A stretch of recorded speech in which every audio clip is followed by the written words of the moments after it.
second. Yep. I got great news. My constituent just received unemployment insurance. She's been retired for years. She never requested it. A credit card just showed up with over $4,000 balance on it from the unemployment office. Wow. Unbelievable. You can't make this stuff up. Yet, our constituents can't get it, but they're receiving fraudulent ones. And the way she found out, a credit card was sent to her house because they attempted to change the account number so they could steal the money. So I told her to call the Attorney General's office and talk to Steve in Consumer Protection, because chances of getting UI to help them, good luck. So that's a good segue into our meeting today. First of all, let me thank all the subcommittee members for being here on this Zoom call today. What I thought we would do today is, we had a number of bills that we heard last Tuesday, and what I would like to do today is to just go through the bills with just the subcommittee members, and if we have questions, we can ask questions.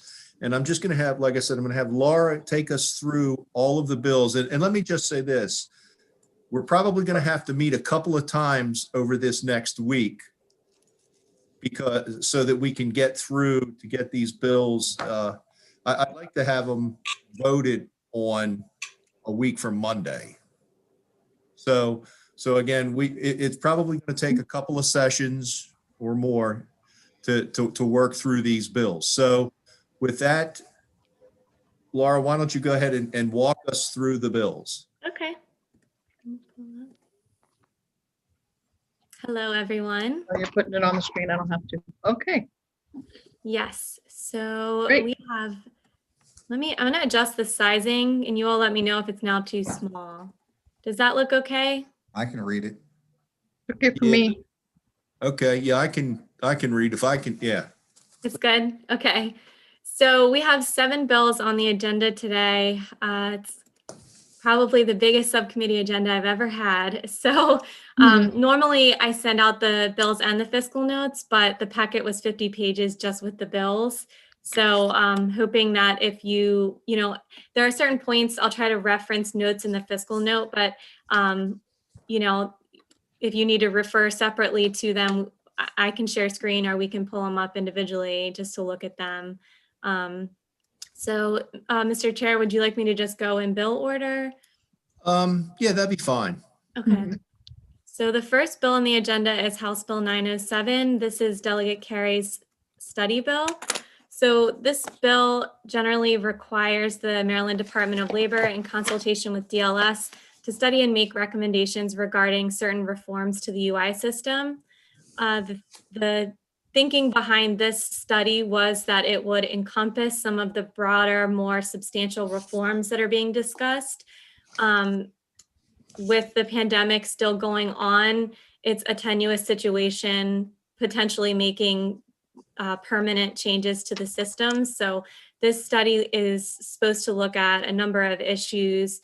And then there will be, would you like me to walk through the study items, Delegate Carey? Yes. Yeah, why Okay. don't we do that? So the Department of Labor would be required to study, you can see here, expanded eligibility for benefits for various types of workers, including self-employed individuals, the costs and benefits of increasing the maximum weekly benefit amount, including costs and benefits of indexing the amount to account for inflationary change. The maximum weekly benefit amount in Maryland has not increased for over 10 years. So there have been some calls over time to just index it, as there are in the minimum wage context as well. So this study would have to look at whether that's beneficial or not to the trust fund and to claimants. The study would also look at the allowance that claimants receive for dependents, the income disregard for part-time work, which is actually addressed in Delegate Charkoudian's bill, as well as a standalone bill that Delegate Carey has, both of which we'll be discussing a little bit later. The study also will encompass alternative approaches to the experience rating process and the solvency of the UI trust fund as adjusted based on implementation of each of the system reforms studied under the bill. In conducting the study and making recommendations, the department would have to report monthly to DLS and the co-chairs of the Joint Oversight Committee, which are currently Delegate Carey and Senator Klossmeyer. And as necessary or appropriate, the Department of Labor would have to consult with its federal partners to, ensure that any reforms that are being discussed would conform with federal program requirements. On or before July 1st of this year, the department would be required to submit an interim report to the Joint Committee on Unemployment Insurance Oversight. And then on or before December 1st of this year, the department would need to submit its findings and recommendations to the governor, Senate Finance, House Economic Matters, and the Joint Oversight Committee. It's an emergency bill, so it would go into effect, 30 days after the governor signs it. And let me say this too about this. I wanted everybody to take a look at the bills, to make, if you have questions, comments, please send them to us. But Delegate Impalaria, to your ask about having somebody from DOL, I wanted to just go through these bills just among ourselves today. And yes, we will have DOL in next week, so that if there are things that we have specific questions or answers or whatnot, we can get from them. So my plan today was just to have the subcommittee go through these bills, get a feel for them, understand them. If there are questions off the top of your head, ask those questions, and then just work through this process. And I wanted to also mention that in House Bill 1002, Delegate Charkoudian's bill, there's a study as well. So at some point, perhaps the subcommittee can take a look at the items to be studied under her bill and this bill and see if, we can have one comprehensive study that looks at everything. And frankly, that's the goal, is to have one comprehensive study. The only thing I wanted to note about this is that in the fiscal note, the department is expecting to hire a consultant to conduct the study, and they're estimating that would be about $180,000, and that would need to be general funded because the department, normally administration is 100% federally funded, but in this case, this would be outside of, I guess, what would be reimbursable by the federal government. So there's a little bit of a cost with the study. It's okay if I move on to the next bill, Mr. Chair? Well, before we do, in that study, Delegate Impalaria? In that study, are we doing anything to really look at what I just brought up, the amount of fraud that's going on and how they're protecting themselves from paying these payments out? Because obviously they are. This is the third phone call I've received from someone who their identity's been stolen and an unemployment claim has been paid out in their name. So it's not the first one, it's the third one that I've received. Okay. Are we studying that in this? Are we being specific that But yeah, the language in this does not address fraud, but that's certainly something that the subcommittee look at adding. And I think it should be added. And let me say this.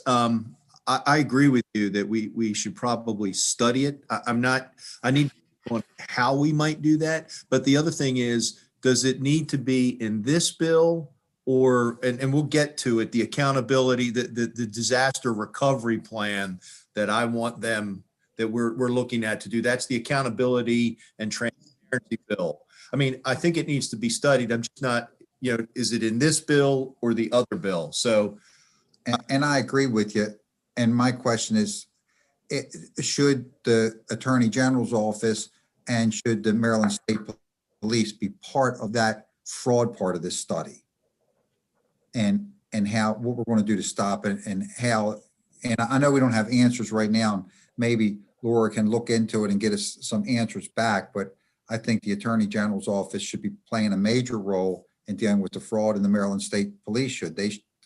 Especially during this time, they should really have someone, because it is insulting that claims are being paid out for fraud, but they're not being paid out to our constituents who are asking for the money legitimately.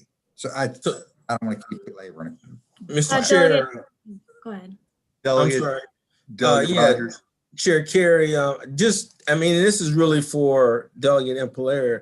So are you talking about specific, or are you recommending any specific penalties or fines or something like that as part of what you're asking about? No, what I'm asking is, this is a study, and the study what's going on over there with the unemployment insurance. Right.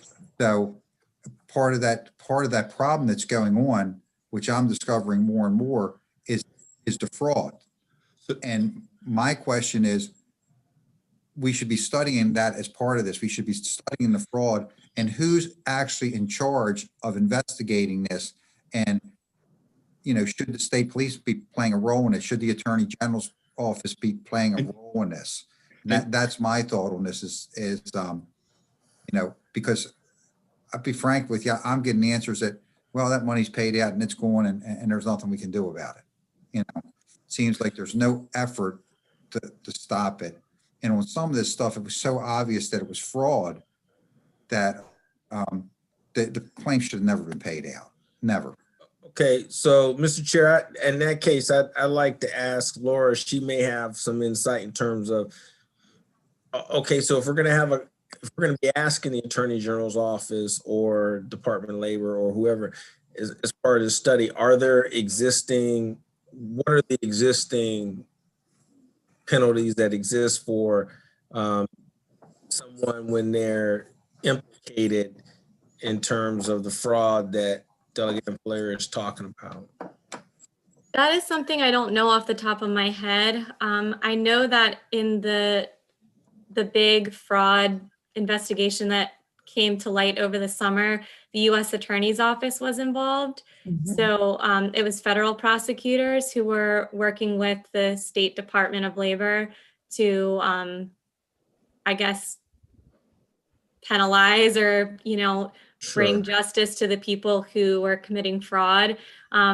If you want an answer right now, I can get one. I can just pull the code and see what's in there. But otherwise, I can add that to the list of things to follow up with you all on after the meeting. A follow-up email is fine. Thank you. Okay. Yeah. And Delegate Rogers, it's not as much the prosecution that I'm worried about, because a lot of these actors, we're never going to get them. How are they going to spot this fraud before they write those checks? And that's what we need to know. How are we going to spot the fraud? Yeah, there's individuals in the state of Maryland who are filing these fraudulent claims for themselves, but a lot of these fraudulent claims are from these computer hackers from all over the world. And they really need to figure out how to put a system in place that they're going to spot these before the checks go out. And that's my concern. Because yes, we should prosecute those who are doing it, but we're not prosecuting someone in Ethiopia who's doing it in the Soviet Union. But we can try to stop that check from going out. And that's what we have to have a better job of spotting that. So to your point, Delegate Impalaria, just remember our study is we're going to look at those and make recommendations on how to improve this. And I see this as an improvement. Yes. And to your point, Delegate Rogers, we'll look at those things. And Laura, I was even thinking we probably, once they get into the study, but, we may want to include, DOIT or their IT department is, because some of this there may be cyber issues with this. But again, yes, we'll take that back, delegates, and we'll kind of flush it out, and we'll get back to you. We'll have some information for the next meeting on that. Okay, thanks. Sure. Is it okay with everyone if I move on to the next bill? Move on. Yes. The next bill is House Bill 908. This is Delegate Carey's bill that addresses payment plans. So under current law, the General Assembly has required the Secretary to adopt regulations that establish payment plans when the state is in tax table F. Table F is when the tax table in which employers pay the highest taxes. What this bill is doing is it is instead codifying the requirement that the Secretary have payment plans. To date, the department has not adopted regulations on payment plans, although they do offer them. And there's information on the website, the department's website, about the payment plan offerings. But this bill codifies the requirement that they have payment plans when the state is in Table F. And then the bill also requires payment plans to be offered to employers in all other tax tables. So regardless of what the state trust fund looks like, if an employer is having a difficult time, the employer would have the ability to work with the department and establish a payment plan. So the payment plans would need to mutually serve the interests of the Division of Unemployment Insurance and the employer. And it's an emergency bill. That's pretty much it for this one. Looks like Delegate Ahrens has a question. Yeah, Delegate Ahrens? Yeah, thank you very much. When we talk about payment plans, usually a payment plan indicates that's what the bill's supposed to do. Are there any, what are we going to do when we do this? Like, I'm trying to look at a fail safe for if I'm in business and I need a payment plan and I don't survive, I go out of business. Is there anything in this bill about that? So I don't know how it works in practice. I'll have to ask the department if an employer goes under, but sorry if you can hear my baby crying. He's on the other side of the door with the nanny. It's okay. So I don't know exactly what happens, but the employer's obligations don't go away when the business goes under. So they still would be required to pay back what they owe. I think at that point, it becomes more of a collections effort that the department is undertaking. But if you'd like more information about how that's done currently, I can get that. And then perhaps it could be added by amendment to the bill. I guess my big concern is if I were going to take advantage of this, I'd like to make sure that if the employer was going to take advantage, I'd like to make sure that they are totally aware of the end game and how that all works, because there's some people who may want to look at this to say, gee, I can get through it, and not realize that in the end, it could be a devastating blow to their business. Okay. Okay. So making it clear to employers that this isn't forgiveness of what they owe, Yeah. it's just a payment plan. Well, I mean, I would hope it's not forgiveness, but if it is, maybe there's some things we should add into this to sit back and say, because these aren't people that are going to be thriving in business when they come to do this and use this. So their business is in peril at that point because they're looking for a way to save. So. Okay. I'll get some clarification from the department on how they handle getting the payment from employers and what notice they provide to the employers about the payments being due. And then I will follow up with that in an email to the members. Thanks. Sure. Okay. Any other questions about the payment plans bill? Okay. House Bill 1002 is Delegate Charkoudian's bill.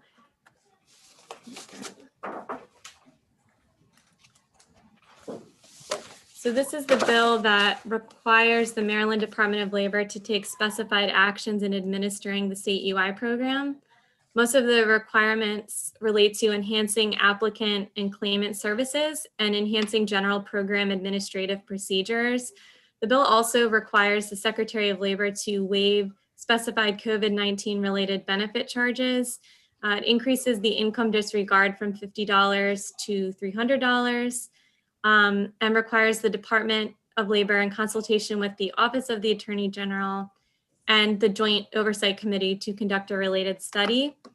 The delegate has offered an amendment, so I'm thinking that it may be more productive if I describe the amendment and then we'll actually just walk through the reprint, if that's okay. That's fine.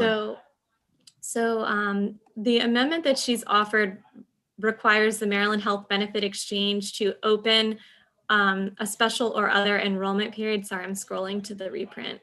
To open a special or other enrollment period for at least 30 days. The time period for when the special enrollment period would be open is to be determined by the exchange. And the availability of coverage would be for an individual who consents to share information through the UI system. And the enrollment period would be for the individual and the individual's dependent for qualified health plans that are offered on the individual market. So you'll remember that at the hearing, there was testimony from a few different health consumer advocacy groups about the need for linking uninsured individuals to health insurance, because a lot of people have coverage through their employers. So when they lose employment, they lose their health insurance. So this provision, actually the amendment language is right here. You can see on the screen. Mhm. Do you have any questions about this amendment language? Mm-mm. Okay, so we can go through the rest of the bill then. I did, I'm sorry. Okay, sure. When you say this, I think the open enrollment period, I think that's pretty wide open anyway. I'm not sure what things we're looking to do more on that. And the other question I had with this health benefit, who's paying for that health benefit? The Claimant. the individual, The individual will be paying. the claimant. Right. Mhm. It would be insurance they purchase on the individual market. I do recall seeing a press release from the governor that they may have opened a special enrollment period now. So that was something I wanted to look into to see sort of what the status quo is. So I can also try to share what information I find about that. My comment on that would be if they're in this thing, there ought to be a vehicle that if you're having to take advantage of this, that there ought to be, you got to be able to sign up for, if you're on unemployment, you're in dire straits and you're signing up for this, there ought to be a way, forget the special enrollment period, there ought to be a period or something you can do in that manner for the person. Oh, Does that make sense? I'm just something. I was going to say, explain that to me one more Oh, time. She's asking for an extension of the special enrollment period, and I'm saying these people have to file for unemployment. That should be special enough. There ought to be a vehicle for them to be able to take advantage of that sooner than later and not have to have a special period where they could do it. And I don't know if that's even possible. So let's see. As to how quickly the enrollment period opens up, I'm trying to see if the language speaks to that. It says that, so the enrollment period begins on the date the exchange sends notice to the individual, and it would last for a period of time determined by the exchange that is at least 30 days. So I suppose that how it would work is someone files for unemployment benefits and then they potentially check a box that says, yes, I would like information on what health insurance assistance coverage I might be available to receive. And then at some point later, the exchange would send information back to the claimant. Oh, you are eligible for Medicaid, or, you can apply for benefits through the health benefit exchange.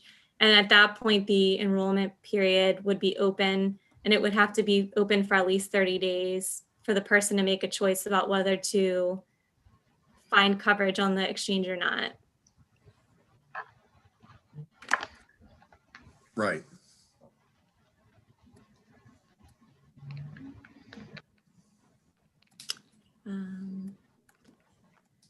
Now just sort of walking through the rest of the bill, I highlighted the main components of it, but this section here is the section that lays out some administrative requirements for the department. There was a lot of testimony at the hearing about basically enhancing language access and interpretive services, ensuring that call center staffing is adequate, requiring the department to establish systems and procedures to ensure that an individual does not wait on hold before being offered an opportunity to leave a phone number for a callback, ensure that phone calls made by the department staff appear on caller ID, ensure that voicemail messages left by the department staff or contractors include clear instructions for next steps, including a callback number other than the general number, establishing procedures that require attempts by the department to contact an individual related to the claim be timed in such a way that the calls occur over consecutive and multiple days, periodically review and revise for clarity and organization all public communications.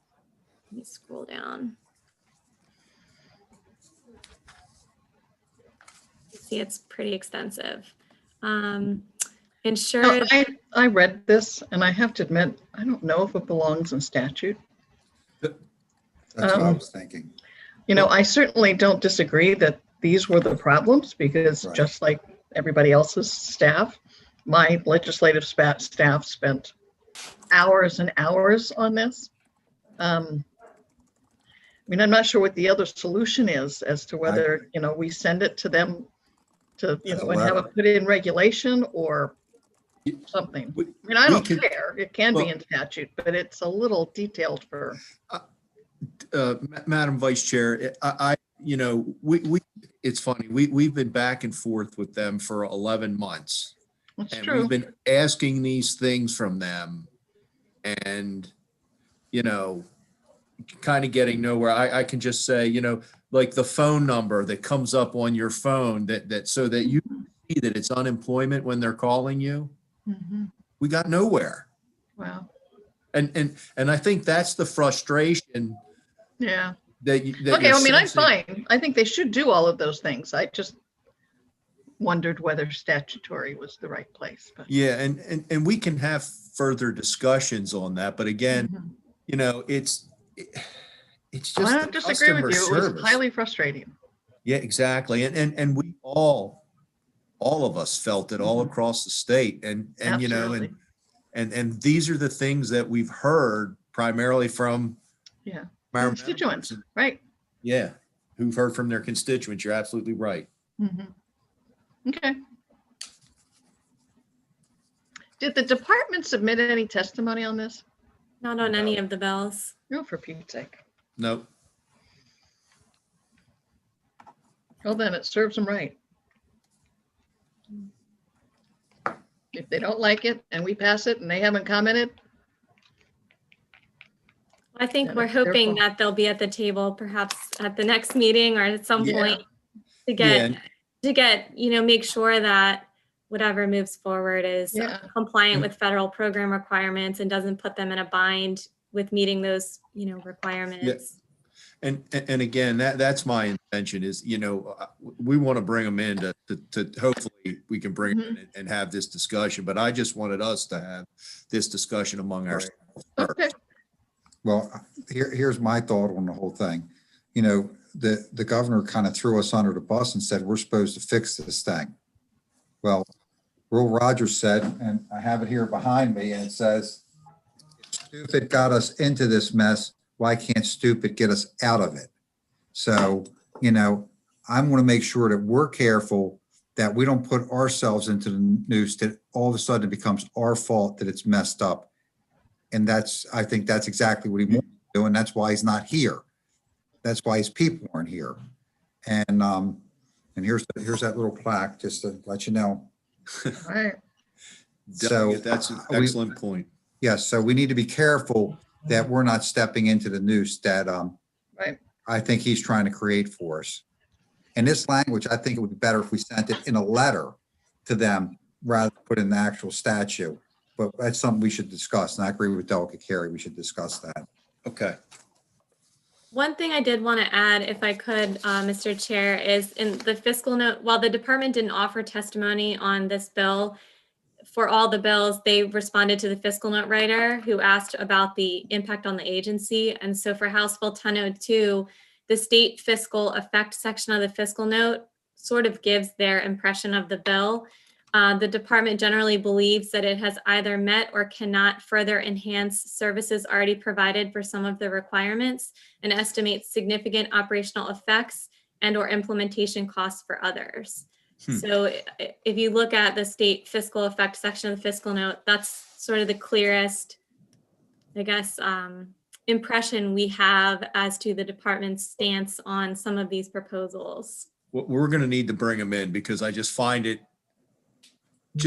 you're telling me that they can't put a caller ID number on somebody's phone when they call in. Are you kidding me? Anyway, yeah, we can put this, we're going to have to discuss this further. Okay. Do you want me to keep walking through the rest of the bill? Yes, please. Okay, so these are, so in total, there are 15 basically asks of the department here that are listed out. We just walked through, I think, about 8 of them, but there are 15 total. Actually 16. And you know, I would point out, and I don't want to belabor the point before, but I would just say that, you know, it's not like we haven't provided letters to them all along, many of us. Right, that's true. We've sent letters all along to them. And again, so just keep that in, I just point that out to my colleagues on the subcommittee, just keep that in Sure. mind. Delegate Rogers, did you have your hand raised? I did. As you were talking, I was thinking about, I mean, similar to what the Maryland Department of Health does, could we do something along the lines of contract tracing to sort of, you know, monitor the effectiveness of this? I'm not sure that I understand the nexus with contact tracing. Well, we could have them give us a report, you know, sort of on the status of, they've got to have reports on the status of claims, and maybe we Well, want it once a month. Yeah, well, right. And then there are also like the you know, phone calls to Mhm. constituents, you know, to identify, okay, so this is where it's at, that sort of thing. So one of the bills that we have not yet discussed, Right. go ahead, Delegate Carey. No, I was going to say, when we get to the accountability and transparency Okay, bill, that's where that great. addressed. That's Okay. quote, kind of, Delegate, our disaster recovery plan for them that we're going to require them to do and report to us. So, So go ahead, Laura. I'm sorry. Just oh, continue sure. through No, the it's bill. okay. So this section of Delegate Charkoudian's bill is the one that talks about the process by which a claimant would consent to have their information shared with the Maryland Health Benefit Exchange. Let's see. There's some amendment language that sort of adds to how that might work.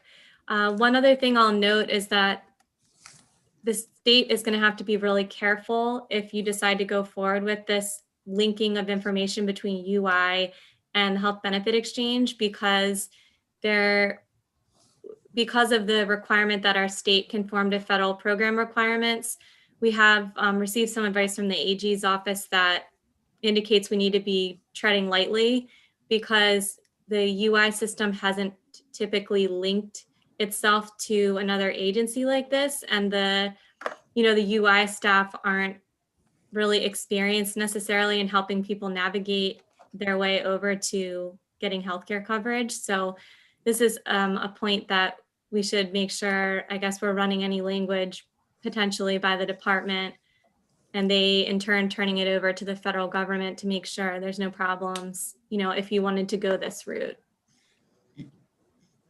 Yeah, I think that we should look at this further. I mean, I think personally, well, I'm not going to tell you what I think, but this I think is a good idea. But once again, we were told it can't be done, and we're finding out, yes, it can be done. Right. And it's a good idea, I think. That's Mhm. what I think. I think it's a good idea. So, I think this is something that we should pursue. Okay. I agree. I was just going to say, move on. Is all right if I keep going? Okay. Yeah, I'm sorry. I didn't mean to. No, I'm it's the work okay. zone. It's your subcommittee. The next section of the bill is the annual report that would be required to be submitted to the Joint Oversight Committee. Let's see. This section relates to the benefit, to the waiving charges of benefits on an employer's earned rating record. You all are very familiar with this topic. It was discussed. We had a separate subcommittee meeting talking about the Governor's Relief Act. So the legislature has already sort of spoken on the way in which you could help employers who have higher claims experience and more layoffs during the pandemic.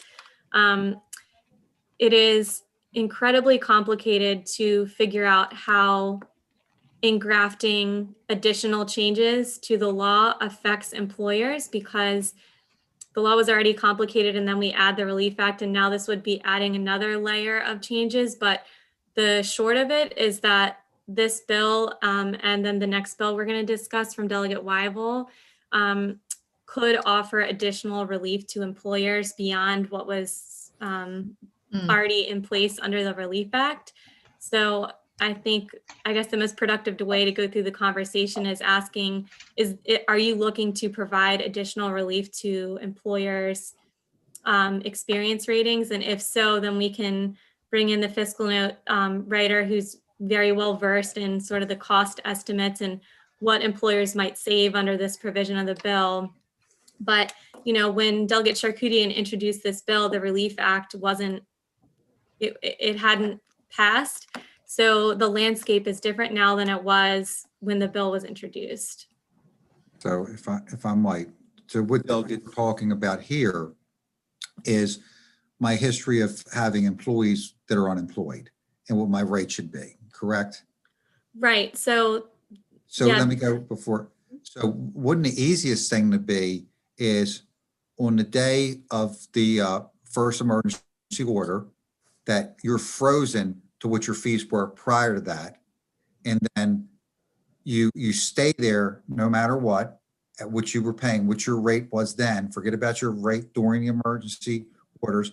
And then that comes off when the emergency orders ends, or it comes a certain period, instead of trying to figure a million different ways. Because obviously if you were in the hospitality industry or the dry cleaning industry, you had to do these layoffs. They weren't of your choice.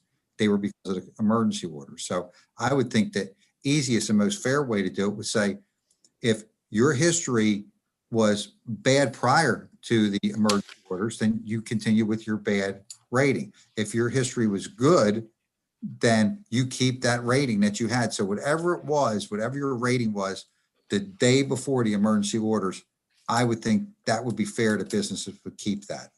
What's anybody else's thought instead of trying to complicate it?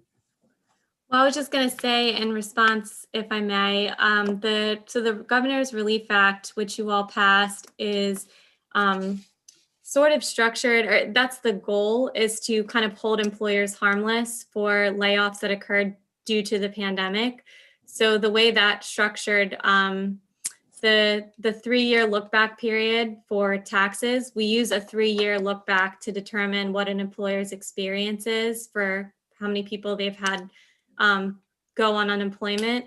And so the pre-pandemic look back period is what is used. We exclude basically two tax years. So if it would result in a lower tax rate. So the Relief Act is kind of saying, if you have better claims experience during COVID, your regular 3-year look back is what the department's going to use to decide your rates. However, if you, like many employers, had a lot more layoffs during the pandemic, we will not use the pandemic year's claims experience in calculating your rate. So that's what generally speaking, what the Relief Act does. So this, what this would do is it would essentially say there could be some employers who have better claims experience during COVID. And so you would be providing them with an additional level of relief to their taxes. So it's very complicated. I would need the Fiscal Note writer to speak more to it, but I'm just not sure if the legislature has already spoken and sort of generally provided relief to employers and said, whichever pre-pandemic or pandemic claims experience is better, we will go with the better one. Right. I don't know that, if you all want to go down the route of figuring out how to provide additional relief in this way, we can certainly do that. I'll just need to have some additional, technical support with me to walk through that. Yeah, so obviously liquor stores would have a much better history during the pandemic, where bars and restaurants would have a horrible history. For a good example. Mhm. You're absolutely right. As a matter of fact, I know some liquor stores in Anne Arundel County who hired laid off bar and restaurant workers. So I don't think they deserve to get anything. They've already got theirs. They were amongst the winners. They weren't amongst the losers. So I don't think they deserve anything, to be honest with you. Okay. I think maybe we should take maybe a little deeper look at this. Okay.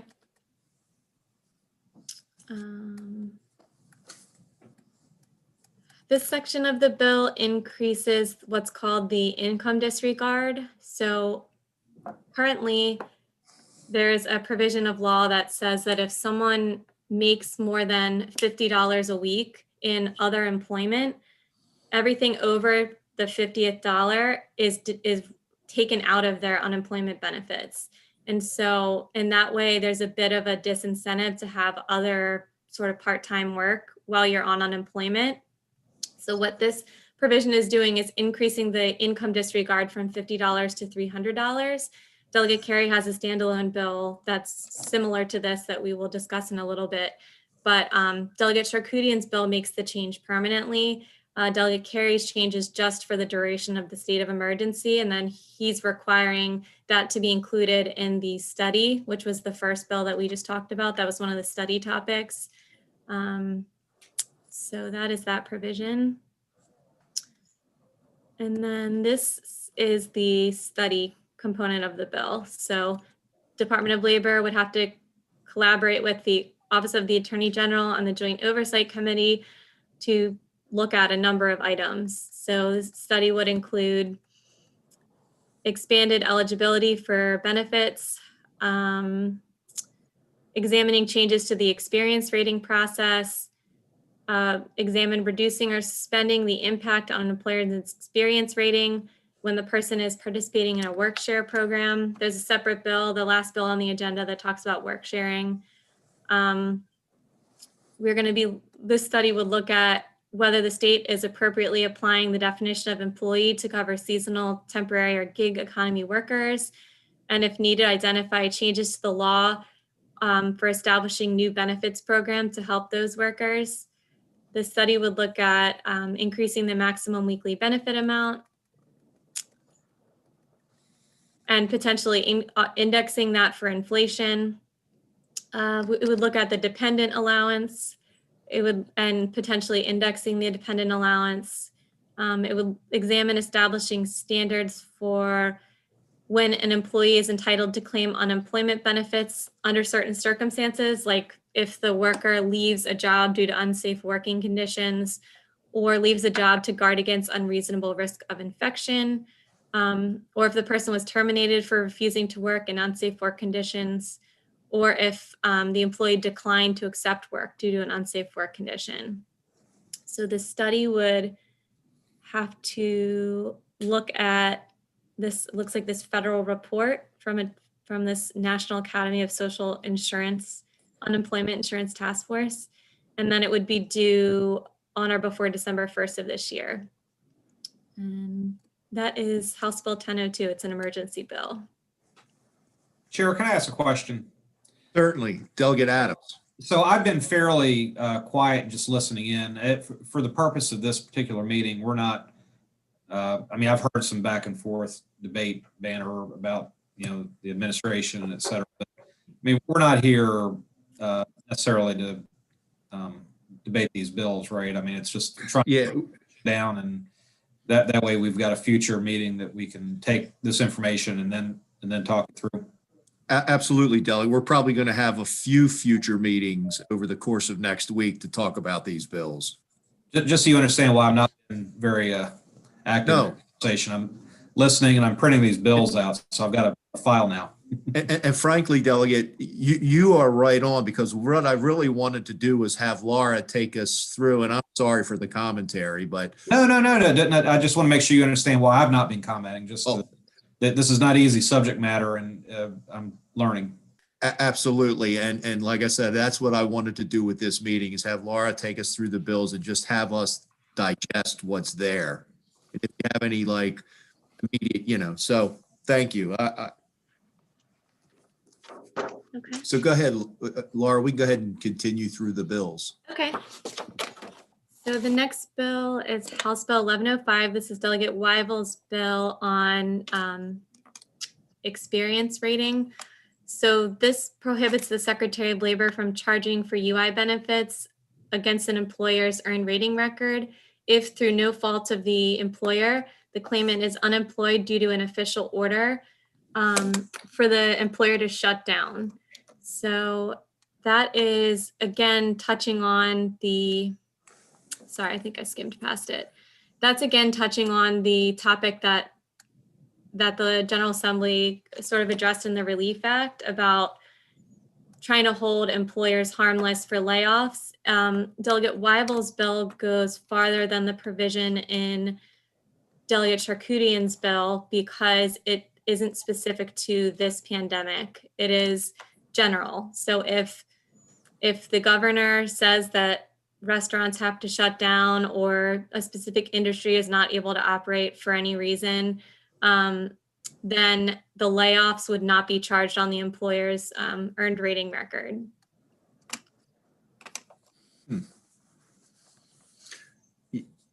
Yeah, that's, to me, that's something I would like DOL to weigh in on. I mean, that's interesting. So just through and reading the fiscal note, let's see. So the department indicates that the administrative cost of implementing Delegate Weibel's bill would be $250,000 plus staff costs of approximately $800,000 per year for 12 staff to adjudicate relevant issues and handle appeals. DLS was not able to verify whether those cost estimates were reasonable, but that's what the fiscal note reflects. Wow. And then the potential estimate of revenue loss attributable under the bill that the fiscal note provides is $12.9 million. So that's sort of all I have to add other than what, I've already said. And my only thought on that one is it's narrow because while restaurants would receive that because they were forced to close down, dry cleaners wouldn't be part of that, even though people were forced to work from home. See, so the governor's order technically didn't shut dry cleaners down, but they're down to 25% of their business, and they should be included in something like that. And there's all kinds of examples, but these are businesses I've talked to that I know all of you have wanted dry cleaners, and it's like they're getting cleaned out, unfortunately. That's the only problem I see with this bill, is that it is too narrow. We hate to have things that are wide open, but during this pandemic, there's been a lot of people. I think we can make more enemies by creating a narrow window that these people were taken care of, when the other ones are going to say, that's exactly why we were shut down. If those people couldn't work and weren't allowed to work, we couldn't work because they're the people that we work for. That's my only thought on that. Okay, good point. All right.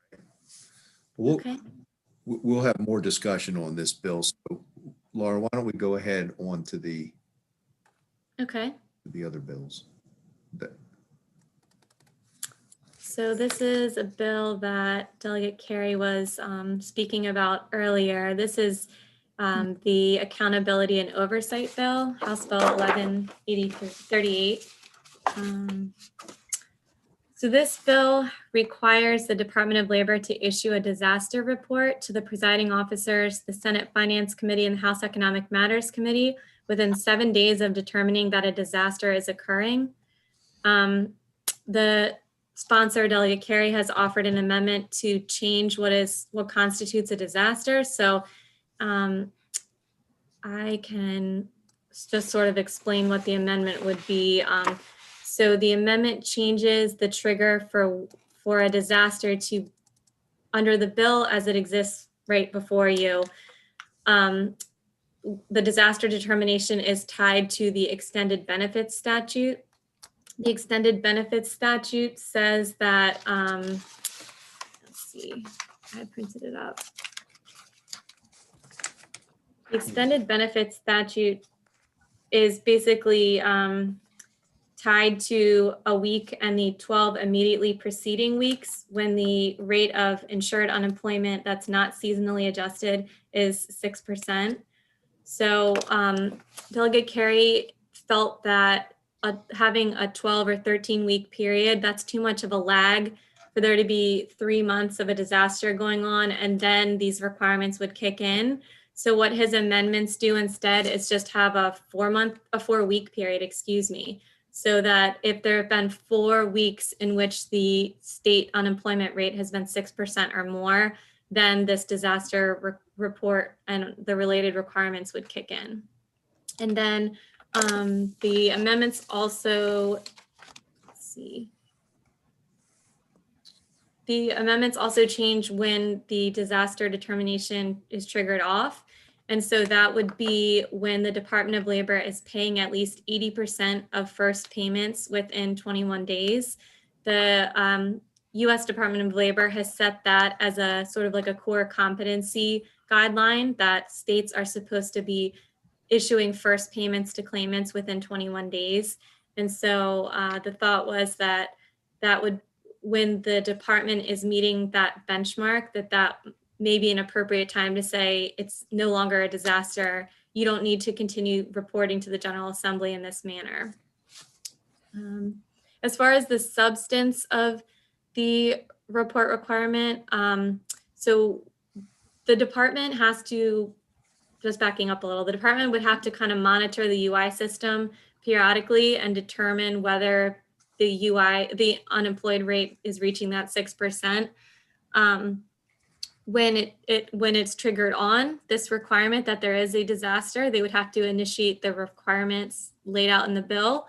So on or before the first day of each month, the secretary would be required to report to the presiding officers, the Senate Finance Committee and House Economic Matters Committee and you'll see the items listed in subsection B here, a balance sheet for the UI trust fund, the number of claims for benefits filed, the number of claims pending adjudication, and the number of those claims that were resolved, the number of final determinations that were made, and the number of claims processed by the department during the immediately preceding month. There's actually, I see that Delegate Ahrens has a question. Yes. Do you mind if I finish my train of thought quickly? Go ahead. I was just going to add, there's a separate amendment in the packet from Delegate Carey, actually, that changes this requirement here, so that instead of reporting to the legislature, this information would be updated, posted in the report on the department's website, so it's accessible to everyone. You all get enough emails and information as it is, so if it's just publicly available, posted in a place on the website, then whoever's interested can seek it out. His amendment also enhances and establishes a weekly reporting requirement. So let's see. And the amendment also addresses another provision here, which I'm going to walk through, but go ahead, Delegate Ahrens, sorry. Yeah. No, don't be sorry. I just raised my hand when I get a question. Don't stop for me. But the thing you said something about when unemployment hits 6%. Is that considered an emergency? Maybe I misunderstood that. The statute has a provision when the unemployment rate has been at least 6% for a week and the preceding 12 weeks, then we are in the on trigger for extended benefits. So claimants can get an additional 12 weeks of benefits. Currently, we're triggered off. So if this bill passed today, this would not be in a, we wouldn't be, I don't believe we're at actually, I'm not sure about I guess no. I know the fiscal note says clearly that the state is not in extended benefits right now. So this bill would not be in effect currently. Okay. Right. Thanks. Delegate Valeria. Yeah, and according to that lines, is this 6% statewide or is this 6% regionally? In other words, is the disaster declared regionally, like Isabel? Obviously, if you were in any other part of the state, it didn't affect you because we didn't have any storms to go along with it. But if you were on the Bay, yes, obviously that unemployment in that disaster area was higher. So how does that work? Is it statewide or is it regional? I believe it's the state unemployment rate. it is state, because I wasn't thinking so much like a hurricane. I was thinking an economic meltdown. So it would, so like, unlike the pandemic, we had the economic meltdown in 2008. That was another, time. So that's what we were thinking about, kind of like this and that. No, Isabel was something that this committee had to deal with. So I'm just throwing that out Okay. there for us to think about as we move forward. Okay. Let me take a note on that. Okay. Can write that down too. And let me say this, I'm not rushing us, but I know that some of us have to be off at 1:30. Okay, I can pick up the pace then. And like I said, we'll be back at this a couple of times or more next week. Okay, so we've actually covered a lot of what's to come in the next couple of bills, but so the department has to, submit a disaster report to the presiding officer, Senate Finance and House ECM within 7 days after determining there's been a disaster, and then every 30 days while it's ongoing. The bill specifies what would need to be contained in the report, and the amendment language tweaks that a little bit. And then the amendment also changes here where it says during a disaster, the department be required to hire 100 additional staff. The amendment removes the reference to 100 and just so that it just is whatever the department's identifying above as its staffing needs, that the department is hiring those individuals to meet the needs. And then I'm gonna have to keep scrolling for a while. The next bill is House Bill 1139. That is Delegate Carey's bill about the income disregard, which we just discussed for Delegate Charcudian's bill. Right. So the only difference here is the Delegate Carey's bill is tied to the duration of the state of emergency. So individuals who are doing the part-time jobs could make more in the other employment without it reducing their benefits just for the duration of the state of emergency. Okay. And then the last bill is House Bill 1143. This is the bill that expands the work sharing program. So the work sharing program, Delegate Rogers just raised his hand. Yeah, I did. And so this is where I was trying to go earlier, and I'm not sure. I think there's a provision in Delegate Charcudian's bill, but what I was trying to say earlier was that I wanted to make sure there was a provision in there. So for notification. So when you get a call, it stipulates it's the Department of Labor, because if it doesn't, I think it's someone trying to sell me insurance. I think it's someone trying to give me a car warranty. I think it's someone else won't even answer. And if I answer, then I go back into that do loop of trying to contact labor, and that just kind of exacerbates the whole claims process to our respective legislative aides trying to help people. Whereas when they do the contract tracing, you see Department of Health. And so I probably need to take this one because it's Maryland Department of Health. I gotcha. If it's something that says, Department of Labor, UI claim, I'm going to answer that one because I want to know the status of my claim. And so Right. I was trying to convey earlier, I think it probably didn't come across that way. So as long as it's in, the respective bills, I think that would be very helpful. I got it. You're right. I didn't understand either. Okay. That's good.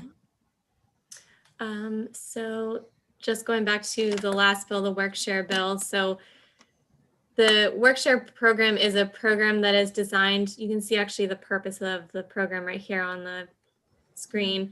It's to help, it's a layoff aversion program. So it's designed to help an employer keep its employees, but maybe reduce their work capacity. So reducing their work by maybe 30%, but keeping them on the payroll. And so in that way, the person's getting wages, but they also do qualify for unemployment benefits for the portion of their work that's being reduced. Currently, work share is 100% federally reimbursed. So it's actually a fantastic program for employers because they can keep someone on payroll and then get the, the worker is still getting their full pay. Or they're getting their benefits, through unemployment, but not at the cost of the employer. So one of the changes this bill is making is which type of workers can be considered an affected employee for purposes of work sharing. So it's expanding it to cover a paid intern or apprentice, or someone who is rehired following temporary closure or layoff due to the COVID-19 pandemic.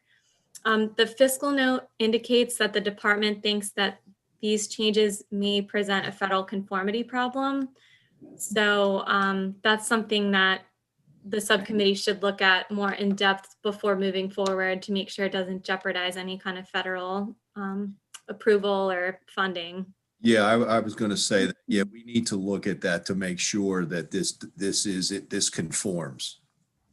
Yeah. And the bill also requires the department to undertake any operations necessary to achieve the goal of having 4% of work sharing claims as a percentage of total unemployment insurance claims by June 1st of this year. The fiscal note shows that the department says that may not be appropriate because the purpose of this program is to help employers when the state is in an economic downturn. So having a static 4% participation goal may not necessarily sort of serve the purpose of the program. And I think that that's something that we should discuss too, about that.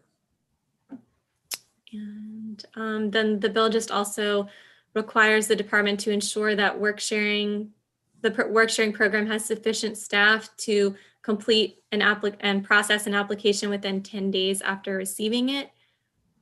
And then the bill also increases the reduction of work hours that can be covered by our program.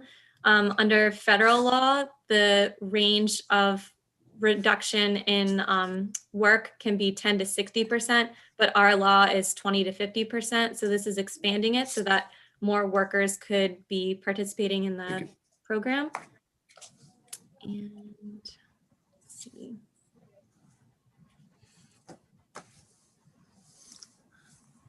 And then within 30 days after the bill takes effect, the department would be required to send a notice to all employers, letting them know about their eligibility to participate in work sharing. And then in order to further promote the program, the department would be required to contract with a professional marketing and communications firm to basically have a marketing campaign to get more employers on board and participating in the program. And the contract for services could be for up to $500,000.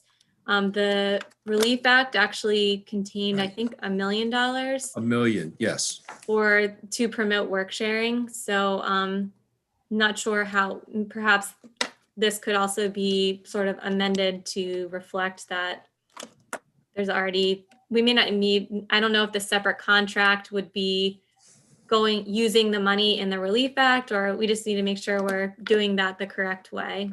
Right. And that's it.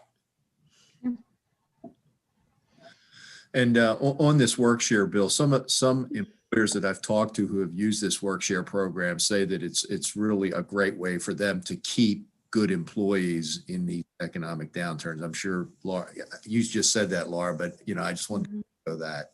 So these are the bills that Laura's taken us through. I would just say, go ahead and take a look at them. I'll talk with Laura about when we're going to get back together. But I think the next time we get back together, we'll get the questions answered that, that you guys, that the Delegate Impalera, Delegate Rogers had that might still be outstanding. And we'll also get the Department of Labor in to talk about, any questions you might have. So if there Hey, are Laura, congratulations. That was the longest subcommittee bill review that I've ever sat through in my only 7 years. So I don't know how you keep it together. You do so much more than just obviously this. So good job. Thank you. Oh, thank you.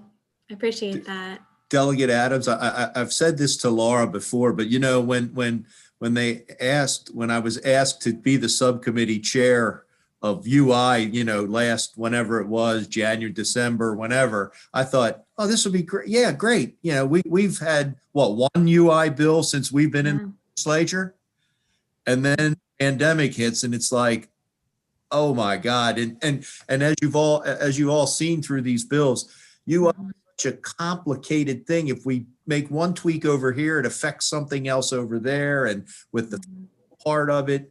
So, you know, I agree with what Delegate Impalaria said. You know, we just got to make sure that we're good so that in the end, it's like, well, this is what they gave us.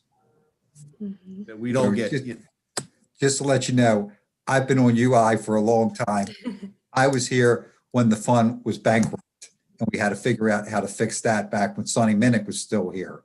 So it is the most exciting way to watch paint dry that you can involved in.